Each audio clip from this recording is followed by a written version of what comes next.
जय श्री गणेश।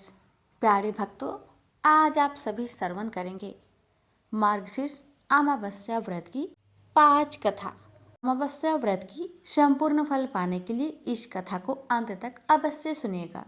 भगवान आप सभी भक्तों की हर मनोकामना को पूर्ण करे।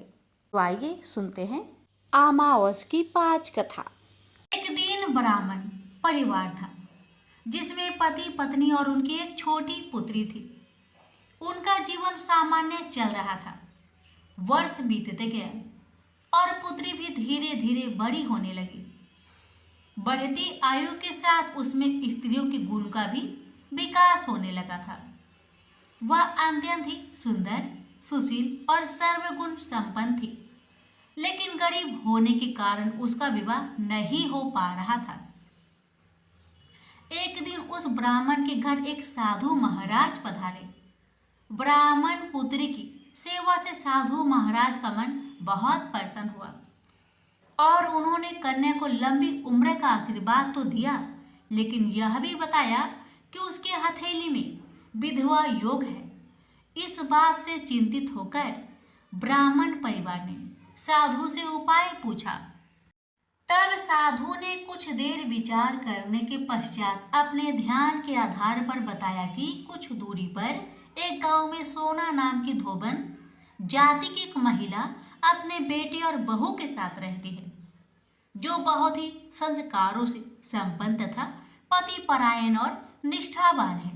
यदि यह कन्या उसकी सेवा करे और इसके विवाह में वह महिला अपनी मांग का सिंदूर लगा दे तो इस कन्या का विधवा योग मिट सकता है। साधु ने यह भी कहा कि वह महिला कहीं आती जाती नहीं। यह बात सुनकर ब्राह्मणी ने अपनी बेटी से धोबिन की सेवा करने की बात कही। अगले दिन कन्या प्रातःकाल उठकर सोना धोबिन के घर चली गई और फिर प्रतिदिन वह धोबिन के घर की साफ सफाई और अन्य सारे कार्य कर अपने घर वापस आ जाती थी। एक दिन सोना धोबिन अपने बहू से पूछती है कि तुम तो सवेरे उठकर सारे काम कर लेती हो और पता भी नहीं चलता। तब बहू ने कहा, माँ जी, मैंने तो सोचा कि आप ही प्रातः उठकर सारे काम खुद ही खत्म कर लेती हैं। मैं तो देर से उठती हूँ।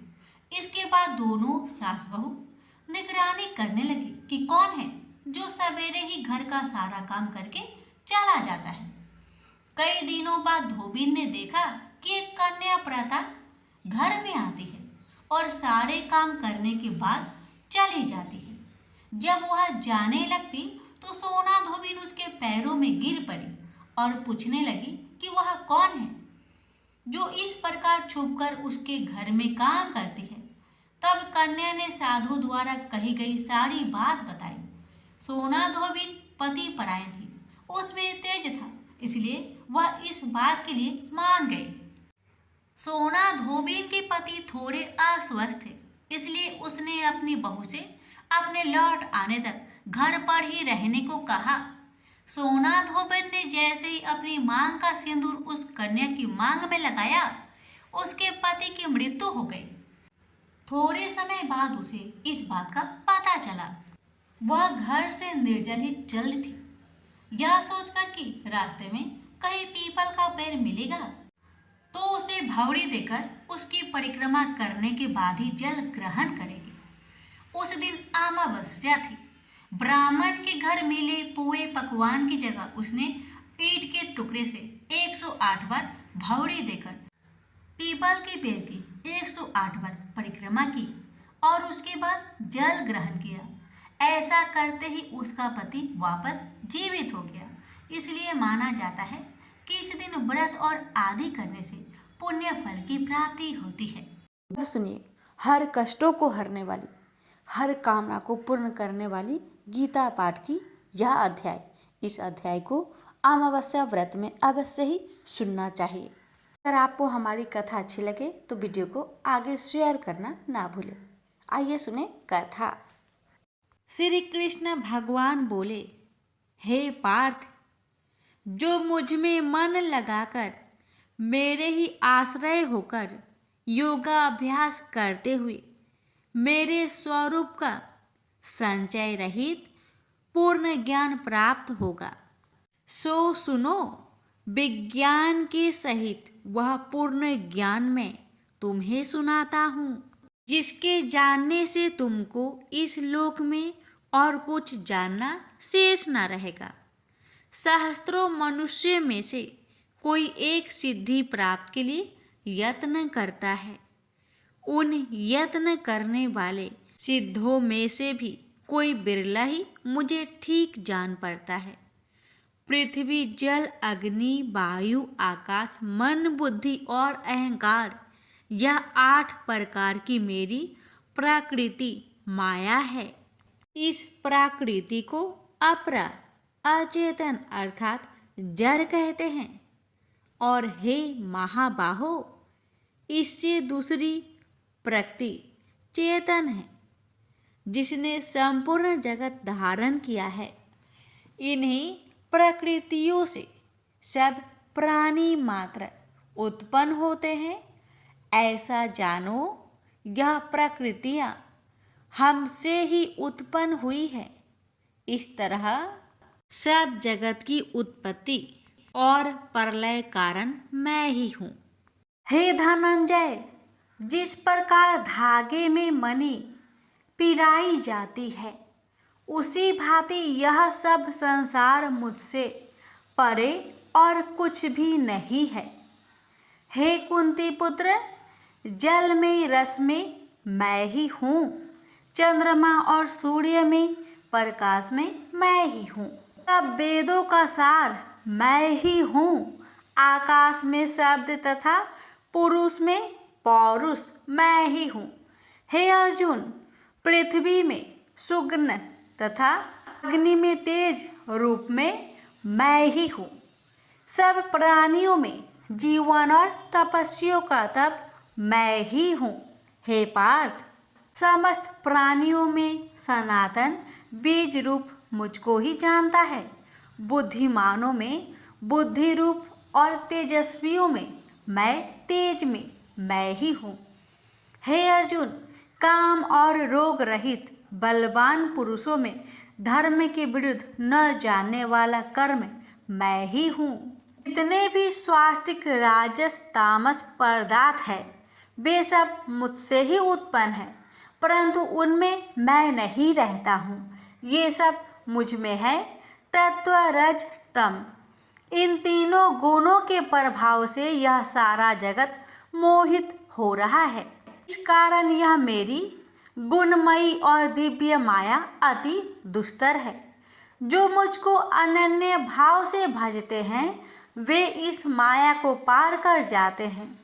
वे भारत श्रेष्ठ अर्जुन, 4 प्रकार के जीव मुझको भजते हैं। दुखिया, जिज्ञासु, ऐश्वर्य की कामना करने वाले और ज्ञानी, जिनमें मुझे सदा एकाग्रचित और केवल मेरी भक्ति करने वाले, और ज्ञानी, जिनमें मुझे सदा एकाग्रचित और केवल मेरी भक्ति करने वाले। ज्ञानी पुरुष श्रेष्ठ है, क्योंकि मैं ज्ञानी को अत्यंत प्रिय हूँ और वह मुझको प्रिय है। यद्यपि ये सभी भक्त श्रेष्ठ है, तथापि ज्ञानी तो मेरी आत्मा ही है, क्योंकि वह मुझ में ही मन लगाकर मुझको ही सर्वोत्तम गति मान मेरा ही आश्रय ग्रहण करता है। वह ज्ञानी अनेक जन्मों के बाद मुझे पा लेता है। ऐसा महात्मा अति दुर्लभ है, जो सब जगत को वासुदेव में समझे।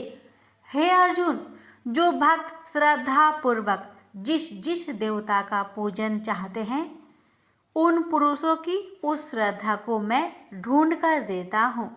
यह उस श्रद्धा से मुक्त होकर उस देवता की आराधना करता है, फिर उसको मेरे ही रचे हुए काम फल प्राप्त होते हैं। परंतु उन अल्प बुद्धि वालों का फल नाशवान है।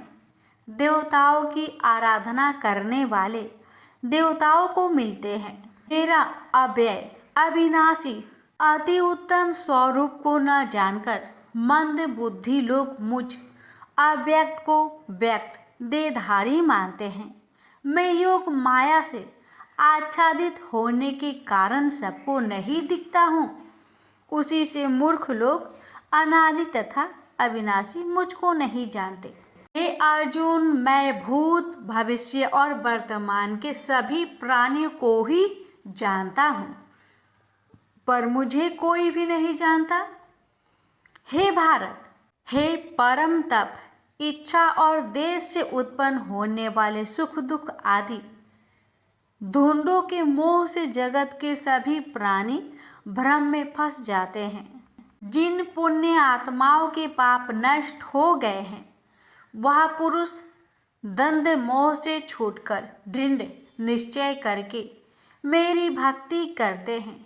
जो आश्रय लेकर जीवन मरण से दूर करने के अर्थ प्रयत्न करते हैं, वे पुरुष ब्रह्म आत्मा ज्ञान अपने चित्त को निश्चल रखकर उसका संगम करता है और अंतःकरण की समाधि लगाता है।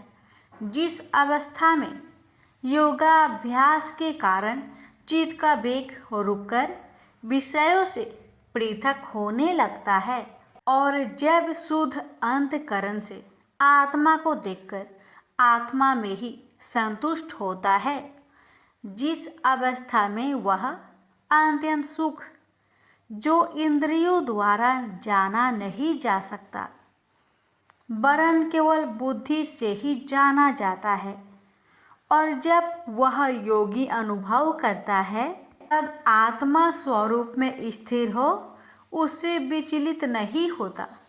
इस अवस्था को पाकर फिर और कोई लाभ उसको अच्छा नहीं लगता, और जहाँ स्थिर होने पर और कोई बड़ा भारी दुख उसको वहाँ से चलायमान नहीं कर सकता। इस अवस्था को दुख संयोग वियोग कारक नामक योग जानना हो तो योग निर्विकल्प चित्त से निश्चय करके जानना चाहिए। संकल्प से उत्पन्न होने वाला समस्त कामनाओं को त्याग कर और मन ही मन में कल इंद्रियों को चारों ओर से रोककर धैर्य के साथ बुद्धि को अपने अधीन कर धीरे धीरे विषयों से दूर हटा ले और भली भांति मन को आत्मा में स्थिर करके किसी वस्तु की इच्छा ना करे और चंचल मन जिधर जिधर जाए उधर से इसको हटाकर आत्मा के बस में करना चाहिए। इस प्रकार भांति चित्त तथा रजोगुण से रहित निष्पाप तथा ब्रह्म स्वरूप योगी को उत्तम सुख प्राप्त होता है। इस रीति से निरंतर योग अभ्यास करने वाला योगी समस्त पापों से छूटकर सहज ही परम सुख को पा लेता है, जो ब्रह्म के संयोग से प्राप्त होता है। जिसका मन योग में स्थिर हो गया है उसकी दृष्टि भी सर्वत्र समान हो जाती है और वह सब प्राणियों में अपने को और अपने में सब प्राणियों को देखता है। जो सब प्राणियों में मुझको और मुझ में सब प्राणियों को देखता है, मैं उससे अलग नहीं रहता और मुझसे वह अलग नहीं रहता। जो अभेद भाव से रहता है, सब प्राणियों में स्थिर हो मेरा मनन करता है, वह योगी चाहे जिस अवस्था में रहे मुझ में मिल ही जाता है। हे अर्जुन, वो समस्त प्राणियों के दुख सुख के समान समझता है और सबको समान देखता है, वही श्रेष्ठ योगी है। अर्जुन बोले, हे मधुसूदन, आपने जो योग बताया कि सबको अपने ही समान देखे, सो मन के चंचल होने के कारण मैं उसको अपने में दृढ़ स्थिर नहीं देखता हूँ। हे श्री कृष्ण, यह चंचल मन बड़ा ही हठी पराक्रमी है। कृष्ण बोले, हे अर्जुन, उसका यहाँ नाश नहीं होगा और परलोक में भी नहीं होगा, क्योंकि उत्तम कर्म करने वाले किसी मनुष्य की दुर्गति नहीं होती। वह योग में असफल मनुष्य बहुत दिनों तक पुण्यवानों को प्राप्त होने वाले लोकों में वास करता है और फिर वहां से किसी पवित्र और धनवान मनुष्य के घर में आकर जन्म लेता है।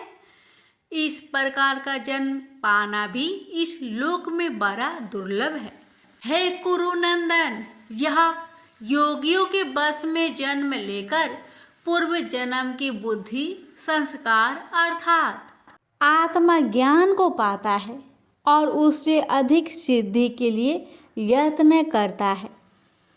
पूर्व जन्म में किए योग अभ्यास के बल में अनेक विघ्नों के पड़ने पर भी वह मोक्ष को प्राप्त होता है। योग की केवल इच्छा ही हो तो पुरुष शब्द ब्रह्म के परे जा पहुंचता है। जो बड़े परिश्रम और यत्न से योग अभ्यास करता है वह पापों से छूट मोक्ष को पाता है। बड़े तपस्वियों से योगी श्रेष्ठ है जो शुद्ध होकर अनेक जन्मों में परिश्रम करके सफल होता है, और ज्ञानियों से भी योगी श्रेष्ठ है। इसलिए हे अर्जुन, तुम योगी बनो।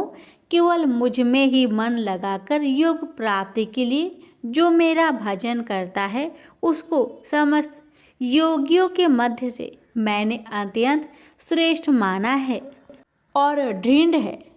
इसको अपने अधीन रखना तो मुझे वायु को बांध रखने के समान ही प्रतीत होता है। श्री कृष्ण भगवान ने कहा, हे महाबाहो, इसमें संदेह की मन अति चंचल है और इसे बस में करना बड़ा ही कठिन है। तो भी हे कुंती पुत्र, अभ्यास और वैराग्य से इसे बस में किया जा सकता है। जिसका मन बस में नहीं उसको योग अति दुर्लभ है। अर्जुन ने कहा, हे श्री कृष्ण, जिसमें श्रद्धा तो है पर योग प्राप्त करने में सफल नहीं हुआ है और जिसका चित्त योग से विचलित हो गया है वह योग सिद्धि ना पाने से किस गति को प्राप्त होता है। श्री कृष्ण बोले, हे अर्जुन, उसका यहाँ नाश नहीं होगा और परलोक में भी नाश नहीं होगा, क्योंकि उत्तम कर्म करने वाले किसी मनुष्य की दुर्गति नहीं होती। वह योग में असफल मनुष्य बहुत दिनों तक पुण्यवानों को प्राप्त होने वाले लोकों में वास करता है और फिर वहाँ से किसी पवित्र और धनवान मनुष्य के घर में आकर जन्म लेता है। इस प्रकार का जन्म पाना भी इस श्लोक में बड़ा दुर्लभ है। हे कुरुनंदन, यह योगियों के बस में जन्म लेकर पूर्व जन्म की बुद्धि, संस्कार अर्थात आत्मज्ञान को पाता है और उससे अधिक सिद्धि के लिए यत्न करता है। पूर्व जन्म में किए योगाभ्यास के बल में अनेक विघ्नों के पड़ने पर भी मोक्ष को प्राप्त होता है। योग की केवल इच्छा ही हो तो पुरुष शब्द ब्रह्म के परे जा में पहुंचता है। जो बड़े परिश्रमी और यत्न से योग अभ्यास करता है वह पापों से छूट मोक्ष को पाता है। बड़े तपस्वियों से योगी श्रेष्ठ है और शुद्ध होकर अनेक जन्मों में परिश्रम करके सफल होता है और ज्ञानियों से भी योगी श्रेष्ठ है। इसलिए हे अर्जुन, तुम योगी बनो। केवल मुझ में ही मन लगाकर योग प्राप्ति के लिए जो मेरा भजन करता है उसको समस्त योगियों के मध्य से मैंने अत्यंत श्रेष्ठ माना है। प्रेम से बोलिए जय श्री कृष्ण। राधे राधे। किसी गांव में एक सास और बहू अकेले रहते थे और उनका बेटा विदेश में कमाने के लिए गया था। सास और बहू बहुत अच्छे से रहते थे, बड़े प्यार से मिलजुल कर रहते थे। दोनों एक दूसरे की देखभाल भी करते थे। एक दिन बहू ने खाना नहीं खाया तो सासू माँ ने पूछा, बहू तुमने खाना क्यों नहीं खाया? तब बहू ने कहा, सासू माँ आज मेरा अमावस्या का व्रत है, बस इसलिए मैंने खाना नहीं खाया। तब सासू ने कहा कि बहू ये अमावस्या का व्रत करने से क्या होता है और ये व्रत करने से क्या फल मिलता है, मुझे भी समझाओ। तब बहू ने कहा कि सासू माँ अमावस्या का व्रत करने से बहुत पुण्य मिलता है, घर में अन्न धन बना रहता है, सुख शांति रहती है तथा अटल सुहाग मिलता है और तो और पुत्र की प्राप्ति भी होती है। इस व्रत में प्रत्येक वर्ष अलग अलग खाना खाया जाता है और विष्णु भगवान के मंदिर में चढ़ावा चढ़ाया जाता है या फिर किसी ब्राह्मण को दान दिया जाता है। इस व्रत में पहले साल भर शक्कर, घी और चावल से बना खाना खाया जाता है। पहले साल व्रत पूर्ण होने के बाद 1.25 किलो चावल और 1 कटोरी घी तथा 1 कटोरी शक्कर का दान किसी ब्राह्मण को दिया जाता है। तीसरे साल गुड़, तिल और घी से बने व्यंजन खाने चाहिए। जब तीसरे साल व्रत पूर्ण हो जाए तो आधा किलो तिल, गुड़ तथा 1 कटोरी घी किसी मंदिर में चढ़ाया जाता है या फिर किसी ब्राह्मण को दान दिया जाता है। इसे ही अमावस्या व्रत कहा जाता है। फिर बहू ने कहा कि इस व्रत का अगर संकल्प लेते हैं तो इसे पूरा करना जरूरी होता है या नहीं। अगर पूरा नहीं कर सकते हैं तो सास बहू में झगड़ा और घर में अशांति आती है। बहू ने बताया। तब सासू ने कहा कि मेरी तो उम्र हो गई है लेकिन तुम यह व्रत करो। और बहू यह व्रत का आरंभ करती है। लेकिन एक दिन बहू ने किसी के कहने पर गेहूं से बनी रोटी खा ली और अमावस्या माता इस बात से नाराज हो गई। जो सास और बहू बहुत ही प्यार से रहती थी, इन दोनों के बीच झगड़े होने लगे। सभी गांव वाले भी हैरान हो गए कि यह सब क्या हो रहा है। सास अपनी बहू को कहने लगी कि तुम जब से हमारे घर में बहू बन के आई हो तब से हमारे घर की लक्ष्मी चली गई है। तुम हमारे लिए शुभ नहीं हो। तब बहू ने कहा कि आपके घर की लक्ष्मी चली गई है तो कहाँ मिलेगी, मुझे बताओ, मैं लक्ष्मी को लेकर आऊंगी। तब सासू ने कहा कि लक्ष्मी तुमको समुद्र के बीच में भगवान विष्णु के पैर दबाते हुए मिलेगी। तब बहू यह कहकर चली जाती है कि अब जब तक मैं लक्ष्मी को लेके ना आऊंगी तब तक इस घर में पैर नहीं रखूंगी। इतना कहकर बहू लक्ष्मी खोज में निकल जाती है। जब बहू लक्ष्मी खोजने में निकलती है तब उसे बीच रास्ते में एक गाय माता मिलती है। वह बहू से पूछती है कि आप कहाँ जा रही हो। तब बहू ने कहा, हे गाय माता, मेरी सासू मुझे कहती है कि मेरे आने से उनके घर की अन्न धन की कमी हो गई है और उनके घर की लक्ष्मी चली गई है, तो मैं लक्ष्मी जी को लेने जा रही हूँ। गाय माता ने कहा, हे बेटी, अगर तुम जा ही रही हो तो भगवान से मेरे बारे में पूछ भी लेना। तब बहू बोलती है कि ठीक है गाय माता, बताओ मैं आपके बारे में भगवान से क्या पूछूंगी। तब गाय माता बोलती है कि मेरा जब भी बछड़ा होता है वह मर जाता है, जिंदा नहीं रहता। तुम भगवान से पूछ लेना कि मेरे साथ ऐसा क्यों हो रहा है, मैंने ऐसा कौन से कर्म किए हैं। तब बहू बोली, गाय माता, मैं आपके बारे में जरूर पूछ लूंगी। यह कहकर बहू आगे बढ़ी। अब आगे चलते ही बहू को एक घोड़ी मिलती है जिसके गले में घंटी बंधी हुई होती है।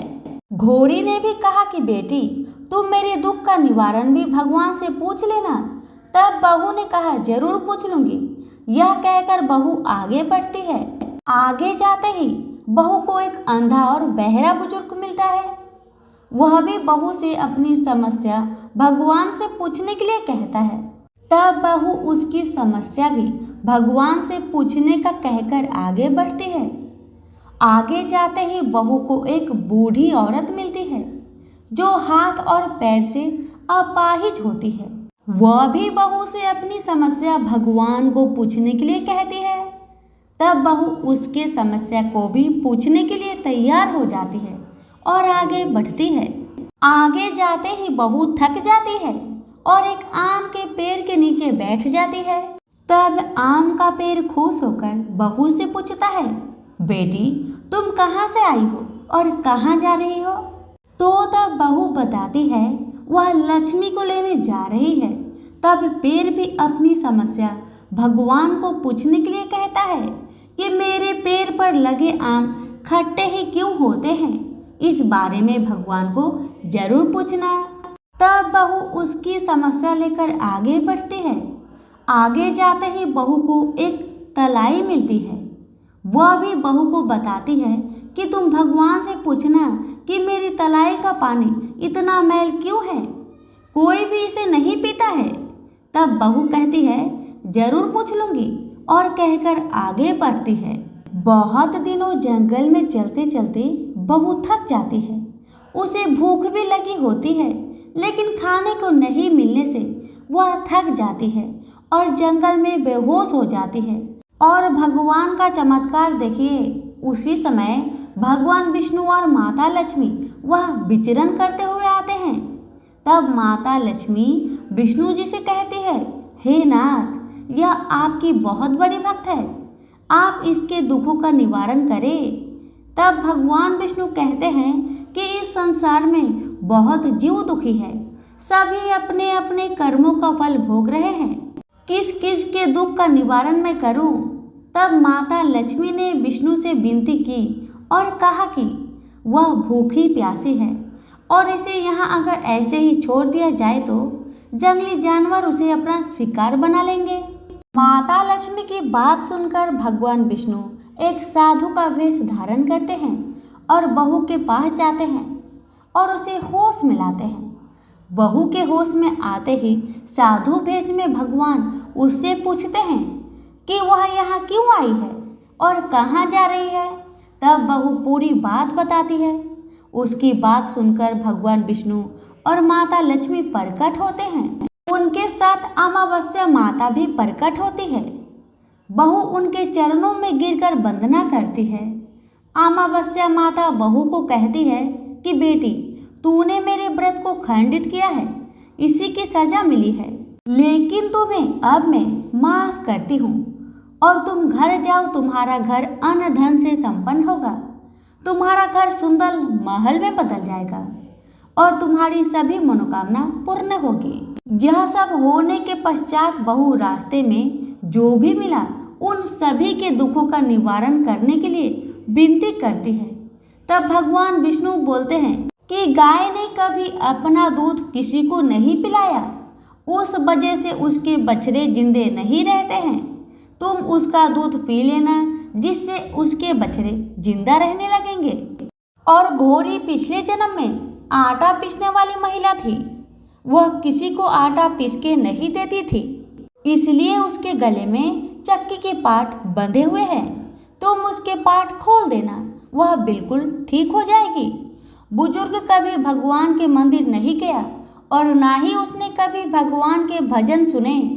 तुम उसको मंदिर ले जाना और दर्शन करवा देना, वह भी ठीक हो जाएगा। बुजुर्ग महिला जो थी उसने कभी भी अपने जवानी में दान पुण्य नहीं किया, इसलिए उसे यह सजा मिली है। तुम उसे दान करवा देना तो उसकी विकलांगना दूर हो जाएगी। उस आम के पेड़ ने कभी किसी बच्चे को अपने आम खाने को नहीं दिए, इसलिए उसके सभी फल खट्टे होते हैं।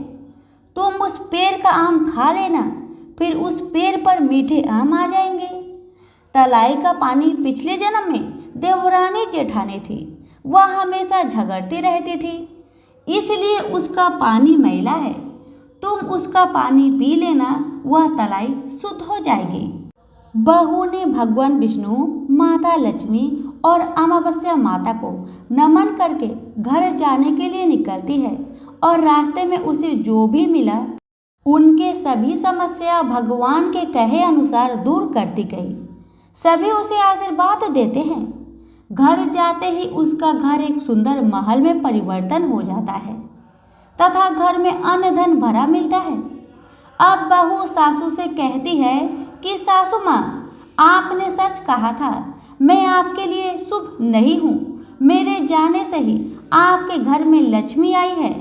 अब आप यहाँ रहे, मैं मरने जा रही हूँ। तब सासू ने कहा कि हे बेटी, यह सब तुम्हारे अमावस्या व्रत का फल हमें मिला है। तुम यहाँ पर ही रहोगी, कहीं नहीं जाओगी। और सास बहू खुशी खुशी रहने लगे। एक दिन उसका बेटा भी विदेश से लौट आया और घर में यह सब देखा। तब उसकी माँ ने सब बात उसे बताई। इस तरह वह लोग खुशी खुशी अपना जीवन व्यतीत करने लगे। तो सभी प्रेम से बोलिए लक्ष्मी नारायण की जय, अमावस्या माता की जय। गणेश जी और मालिन की कथा। एक बार एक नगर में एक मालिन रहती थी। उसके पति चल बसे थे। उसका एक 4 साल का पुत्र था। उसकी सास कठोर हृदय की स्त्री थी। वह बहू को बहुत तकलीफ देती थी। एक दिन सास ने बहू और पोते को घर से निकाल दिया। वे दोनों रोते हुए चलते चलते एक जंगल में जा पहुंचे। वहां एक बड़े पेड़ के नीचे बैठ गए। वहां से थोड़ी दूर पर एक गणेश जी का मंदिर था। वहां बहुत लोग गणेश जी के दर्शन करने आते थे। दर्शन करके गणेश जी को प्रसाद चढ़ाते, फिर वह प्रसाद सबको बांट देते थे। इस प्रसाद से माँ बेटे का गुजारा होने लगा। दोनों गणेश जी की पूजा पाठ में लग गए। एक दिन उन्होंने सोचा क्यों ना हम भी जंगल से फूल लाकर बेचें। वे रोज जंगल से फूल लाकर उसकी माला बनाकर बेचने लगे। साथ में पूजा की सामग्री और प्रसाद भी बेचने लगे। इससे उनको आमदनी होने लगी। गणेश जी की कृपा से आमदनी बढ़ने लगी। जल्दी ही उन्होंने एक मकान और एक दुकान बना लिया। एक राजा की लड़की मंदिर में रोज पूजा करने आती थी। मालिन के बेटे को देखकर राजकुमारी उस पर मोहित हो गई और उससे विवाह करने की सोचने लगी। उसने अपनी भाभी से अपने मन की बात कही। भाभी अनुभवी थी। उसने कहा, ये तो मालिन का बेटा है और तुम एक राजा की बेटी हो। यदि तुमने उससे विवाह किया तो तुम्हारी बहुत बेइज्जती होगी। पर राजकुमारी अपनी बात पर अड़ी रही। उसने कहा, मैंने तो प्रतिज्ञा कर ली है कि उसी से विवाह करूंगी। भाभी ने घर जाकर सारी बात राजा को बता दी। राजा ने मना नहीं किया और विवाह के लिए तैयार हो गए। उन्होंने बड़े धूमधाम से बेटी का विवाह मालिन के बेटे के साथ कर दिया। मालिन ने सबसे पहले बेटे बहू को गणेश जी की मंदिर में ले जाकर पूजा पाठ करवाया और गणेश जी का आशीर्वाद दिलवाया। इसके बाद पूरे नगर में यह बात फैल गई कि गणेश जी की पूजा करने से सब दुख कष्ट दूर हो जाते हैं। यह बात सुनते ही नगर के सभी लोग मंदिर आने लगे। मालिन और उसके बेटे की बिक्री और बढ़ गई। उधर उसकी सास के बुरे दिन आ गए। अन्नदाता उससे रूठ गई और वह भूखे मरने लगी। एक दिन वह रोती धोती उसी गणेश जी के मंदिर में आ पहुंची। वह मालिन के बेटे से बोली, मैं भूखी हूँ, मुझे रोटी कपड़ा दे देना, इसके बदले मैं तुम्हारे सारे काम कर दूंगी। लड़के को दया आ गई और उसे काम पर रख लिया। उसने अपनी दादी को नहीं पहचाना। जब मालिन घर आई तो उसने सास को पहचान लिया। वह सास से बोली, सासू जी आप यहाँ कैसे? सास ने पोते की तरफ इशारा करके कहा, मेरी इस सेठ के यहाँ नौकरी लग गई है। बहू बोली, यह आपका पोता है और यह घर भी आपका ही है, यह दुकान भी आपका ही है। जब आपने हमें घर से निकाला तब गणेश जी ने हमारी रक्षा की। बहू की बात सुनकर सास बोली, मेरी करनी मैंने भोग ली। बहू बोली, सासू जी अब आप हमारे यहाँ रहो और पोते का सुख देखो। हे गणेश जी महाराज, जैसा सुख आपने मालिन को दिया वैसा ही सुख सबको देना। प्रेम से बोलिए गणेश भगवान की जय। लापसी तपसी की कथा। एक लापसी था, एक तपसी था। तपसी हमेशा भगवान की तपस्या में लीन रहता था। लापसी रोजाना 1.25 सेर की लापसी बनाकर भगवान का भोग लगाकर जीम लेता था। एक दिन दोनों लड़ने लगे। लापसी बोला, मैं रोज भगवान की तपस्या करता हूँ इसलिए मैं बड़ा हूँ। लापसी बोला कि मैं रोज भगवान को 1.25 सेर लापसी का भोग लगाता हूँ इसलिए मैं बड़ा हूँ। नारद जी वहाँ से गुजर रहे थे। दोनों को लड़ता देखकर उनसे पूछा कि क्यों तुम लड़ रहे हो? लापसी ने खुद को बड़ा होने का कारण बताया और तपसी ने अपना कारण बताया। नारद जी बोले, तुम्हारा फैसला मैं कर दूंगा। दूसरे दिन लपसी और तपसी नहाकर अपनी रोज की भक्ति करने आए तो नारद जी ने छुपकर 1.25 करोड़ की एक अंगूठी उन दोनों के आगे रख दी। तपसी की नजर जब अंगूठी पर पड़ी तो उसने चुपचाप अंगूठी उठाकर अपने नीचे दबा ली। लपसी की नजर अंगूठी पर पड़ी लेकिन उसने ध्यान नहीं दिया। भगवान को भोग लगाकर लपसी खाने लगा। नारद जी सामने आए तो दोनों ने पूछा कि कौन बड़ा, तो नारद जी ने तपसी को खड़ा होने को कहा।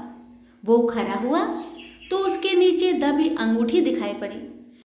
नारद जी ने तपसी से कहा, तपस्या करने के बाद भी तुम्हारी चोरी करने की आदत नहीं गई, इसलिए लपसी बड़ा है और तुम्हें तुम्हारी तपस्या का कोई भी फल नहीं मिलेगा। तपसी शर्मिंदा होकर माफी मांगने लगा। उसने नारद जी से पूछा, मुझे मेरी तपस्या का फल कैसे मिलेगा? नारद जी ने कहा, यदि कोई गाय और कुत्ते की रोटी नहीं बनाएगा तो फल तुझे मिलेगा। यदि कोई ब्राह्मण को भोजन करवाकर दक्षिणा नहीं देगा तो फल तुझे मिलेगा। यदि कोई साड़ी के साथ ब्लाउज नहीं देगा तो फल तुझे मिलेगा। यदि कोई दिए से दिया जलाएगा तो फल तुझे मिलेगा। यदि कोई सारी कहानी सुने लेकिन तुम्हारी कहानी नहीं सुने तो फल तुझे मिलेगा। उसी दिन से हर व्रत कथा कहानी के साथ लपसी तपसी की कहानी भी सुनी और कही जाती है। प्रेम से बोलिए लक्ष्मी नारायण की जय।